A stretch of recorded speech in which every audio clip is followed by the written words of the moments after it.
Hoy vamos a meternos de lleno en una decisión muy importante de la Corte Suprema de Justicia.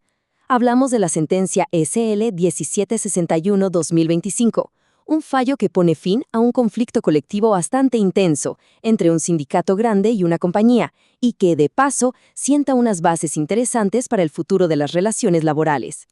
Muy bien, vamos a ver esto con más detalle.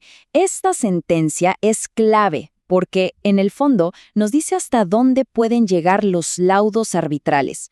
Pensemos que estos laudos son como la decisión final de un árbitro, ¿no? Esa figura que entra a resolver cuando una empresa y un sindicato nomás no se ponen de acuerdo. Este es un caso de estudios sobre lo que es justo, sobre cómo se deben hacer las cosas y sobre los derechos de cada quien. Y bueno, en esta historia tenemos a dos protagonistas principales. Por un lado, Sinaltrainal, que es uno de los sindicatos más conocidos aquí en el país, y por el otro, la empresa Taglif Latin America. La cosa es que sus negociaciones fracasaron, y lo que empezó en una mesa terminó en una batalla legal que llegó hasta lo más alto, hasta la Corte Suprema.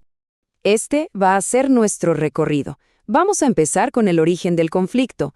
Luego, analizaremos ese laudo arbitral que, la verdad, no dejó feliz a nadie. Veremos qué dijo cada parte frente a la Corte, desmenuzaremos la decisión final y, lo más importante, trataremos de entender qué significa todo esto en la práctica. Pues miren, todo empezó como suelen empezar muchos de estos conflictos, en una mesa de negociación. El sindicato y la empresa simplemente no lograron un acuerdo.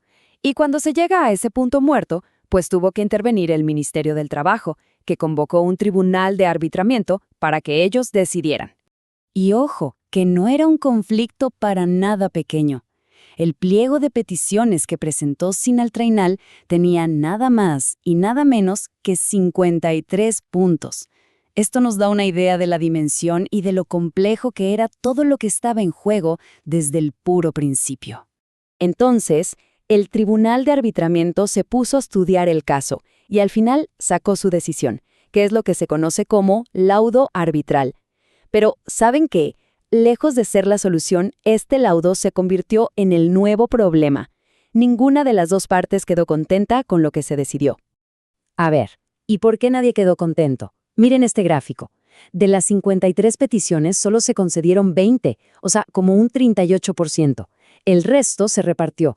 Casi la misma cantidad, 19, se negaron por considerarse injustas y de otras 14 el tribunal dijo que ni siquiera podía opinar.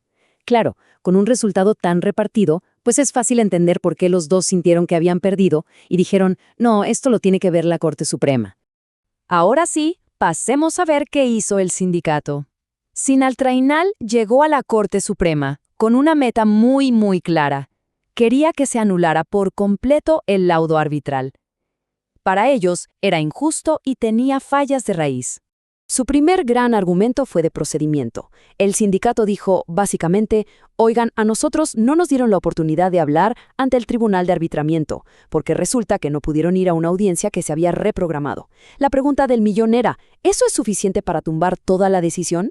Y la respuesta de la Corte fue un no rotundo. Y aquí es donde la Corte sienta una de sus bases más importantes. Su trabajo en un recurso como este es revisar lo que se decidió en el laudo, o sea, el contenido, no los trámites o si hubo algún problema de procedimiento en el camino. Esos problemas de forma no son su cancha en este tipo de casos. El segundo argumento del sindicato ya era de fondo. Dijeron que el laudo era manifiestamente inequitativo. ¿Y por qué? Bueno, su punto era que los beneficios que les dieron eran más bajos que los que la empresa ya le daba por su cuenta a los trabajadores que no estaban en el sindicato. Esto, decían, pues desmotivaba a la gente a afiliarse. Y aquí viene otro punto clave de la Corte. Aprovechó para aclarar su criterio y dijo que, legalmente, un laudo arbitral no está obligado a ser mejor que un plan de beneficios que la empresa ya tenga. O sea, los árbitros pueden tenerlo como referencia, claro, pero su decisión final debe buscar la equidad, y para eso miran muchas otras cosas, como la plata de la empresa y otros acuerdos que ya existan. Pero la empresa, por supuesto, no se quedó de brazos cruzados. Taglif también presentó su propio recurso, buscando que se anularan o por lo menos se cambiaran varias cláusulas del laudo que a ellos les parecían un problema. Sus quejas principales iban por 4 lados. Les parecía que el laudo iba a durar muy poquito tiempo. Se quejaban de que varias cláusulas económicas eran muy costosas para su situación financiera. Sentían que la cláusula sobre el derecho a la información iba demasiado lejos y, finalmente, que el procedimiento para sancionar a un trabajador era muy estricto y les quitaba margen de maniobra. Y bueno, llegamos al momento decisivo. Con los argumentos del sindicato por un lado y los de la empresa por el otro, la Corte Suprema de Justicia por fin emitió su veredicto final, analizando con lupa cada una de las quejas. Para la empresa, las noticias no fueron muy buenas, la verdad. La Corte le dijo que no a casi todo lo que pedía.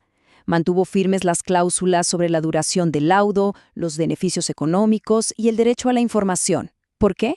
Porque consideró que los árbitros habían actuado dentro de lo que la ley les permite y que sus decisiones no eran manifiestamente inequitativas. Pero aquí es donde la historia da un giro buenísimo. El punto más importante y revelador de toda la sentencia se concentró en una sola palabra. Una palabra que estaba medio escondida en la cláusula del régimen disciplinario y que lo cambió absolutamente todo. A ver, sigamos esta secuencia, porque aquí está el corazón del caso. El laudo original decía que el procedimiento disciplinario aplicaba para cualquier sanción o despido. Entonces, la empresa le pidió al tribunal que corrigiera la cláusula, quitando la palabra despido. Y sorpresivamente, los árbitros aceptaron. Dijeron que se les había ido, que fue un error. Pero es aquí donde la Corte Suprema interviene y da un golpe sobre la mesa. Dijo: un momento, eso no fue una simple corrección, eso fue cambiar el fondo de la decisión, y eso es ilegal. Los árbitros se pasaron de sus funciones, y por eso la Corte anuló esa supuesta corrección y restauró la palabra despido, devolviéndole toda su fuerza a la cláusula original. Entonces, después de toda esta vuelta legal, ¿con qué nos quedamos? ¿Cuáles son las lecciones más importantes que este fallo nos deja, tanto a empresas como a sindicatos en Colombia? Aquí está el resumen, los puntos clave de esta sentencia. Primero, la Corte deja clarísimo que su poder para anular un laudo se limita al contenido de la decisión, no a los problemas de procedimiento que pasaron antes. Segundo, un laudo no tiene la obligación legal de ser mejor que los planes de beneficios voluntarios de una empresa. La equidad es más compleja que eso. Tercero, y esto es importantísimo, la figura de corregir un laudo es para errores muy simples, de forma, no para cambiar la esencia de lo que se decidió. Y por último, confirma que los procedimientos disciplinarios que se pactan en un laudo pueden incluir válidamente la figura del despido. Al final, este caso nos deja una pregunta que va mucho más allá de este conflicto en particular. Nos hace pensar en cómo se puede equilibrar esa búsqueda de un resultado que se sienta justo para todos con las reglas estrictas del sistema legal, que a veces parecen un obstáculo. Es, en el fondo, esa eterna tensión entre la justicia real y las formalidades de la ley.